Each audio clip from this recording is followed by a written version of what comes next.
मध्ये खासदार साहेब तुमच्या इथं आलो असता मला मनापासून आनंद झालेला आहे का निश्चितच या परिसरामध्ये असलेला माझा आदिवासी बांधव जो आहे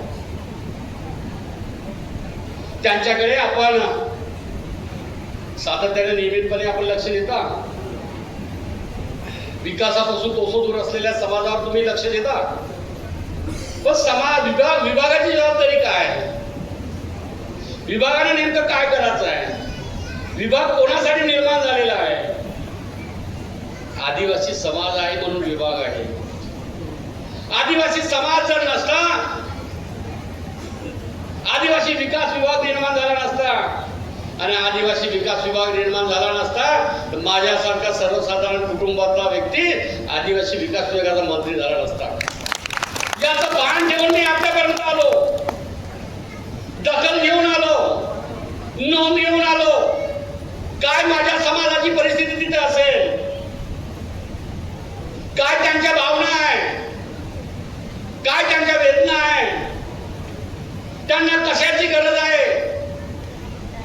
त्यांचं मन आणि मनामध्ये विभाग कसा पडते. आणि एवढ्या मोठ्या पगाराचे आमचे अधिकारी जे आहे, अधिकाऱ्यांना जाणीव करून द्यायची आहे. मी या डिपार्टमेंटचा कर्मचारी असल्यामुळे दररोज त्या कमीत कमी एका तरी गावाचा आपण अभ्यास केला गेला पाहिजे.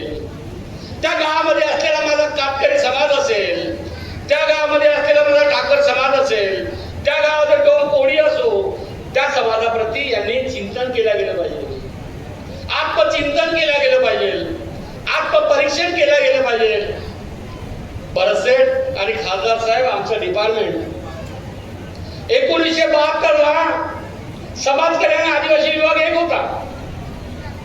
1984 पासून आदिवासी विभाग वेगळा झाला आणि 84 पासून तर आतापर्यंत वेगवेगळ्या माध्यमातून निधी देण्यात आला, वेगवेगळ्या योजनेची अंमलबजावणी करण्याचे प्रयत्न केले, वेगवेगळ्या माध्यमातून संवाद संपर्क केला.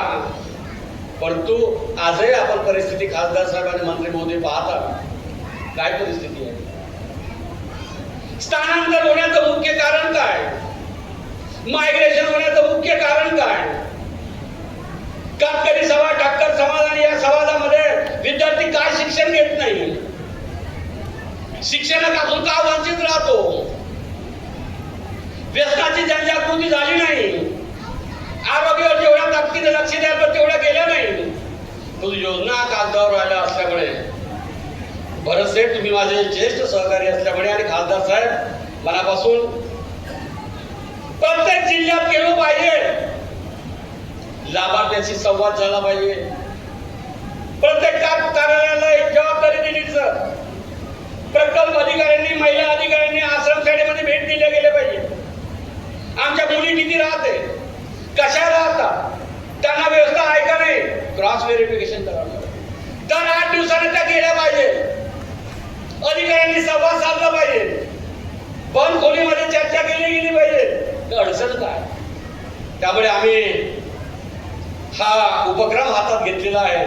या उपक्रमाच्या माध्यमातून आपण निश्चितच आपल्या सहकार्याशिवाय, आपल्या मदतीशिवाय, आपल्या सहयोगाशिवाय हे होऊ शकत नाही. कारण आमचा समाज तुमच्या बाजूला राहतो, आमचा समाज तुमच्यावर अवलंबून आहे की होय आमचे भरतसेठ, आमचे खासदार साहेब आणि काहीतरी आमच्या समाजासाठी आपल्या माध्यमातून प्रचंड अपेक्षा असल्यामुळे हा असलेला समाज, आदिवासी समाज बनला तर 1 नंबरचा म्हणजे नम्रताधारक,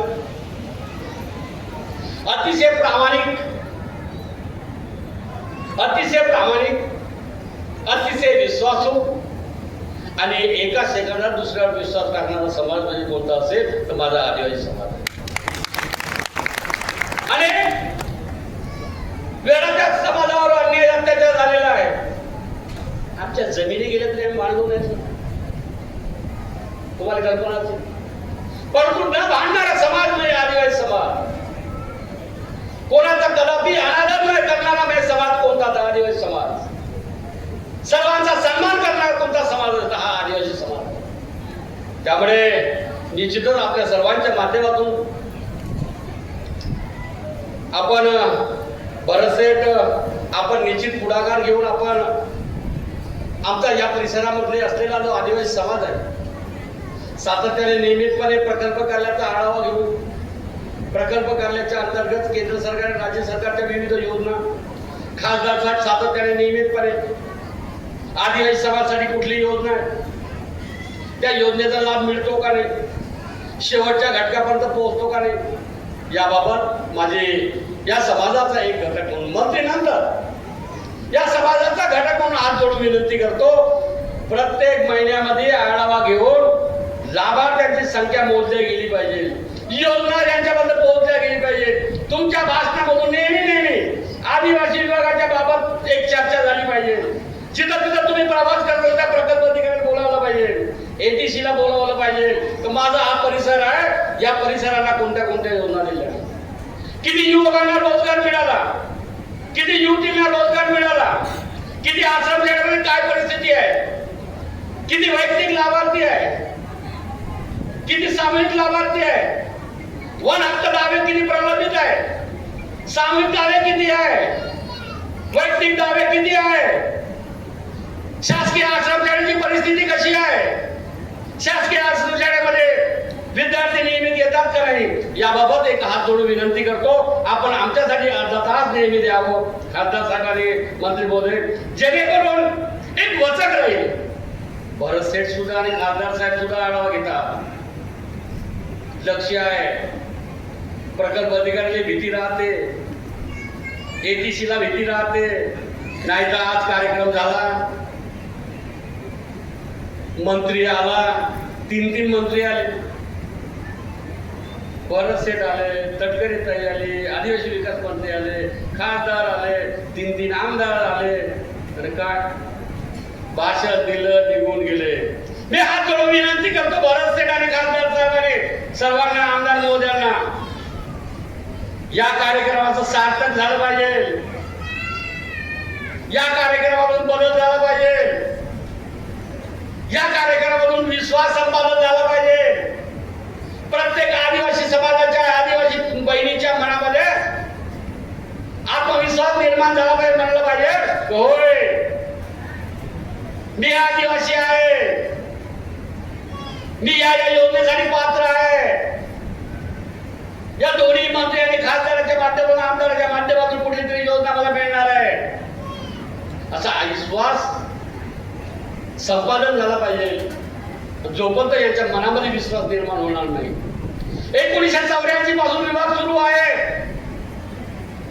आज 26 सुरू आहे मनामध्ये त्यांच्या मनामध्ये जी शंका कुशंका होती योजना योजना योजना भाषण दिलं पॉम्पलेट वाटले निघून गेले भरत सेठ यावेळेस आम्ही तसं नाही केलं खासदार साहेब आता चालणार नाही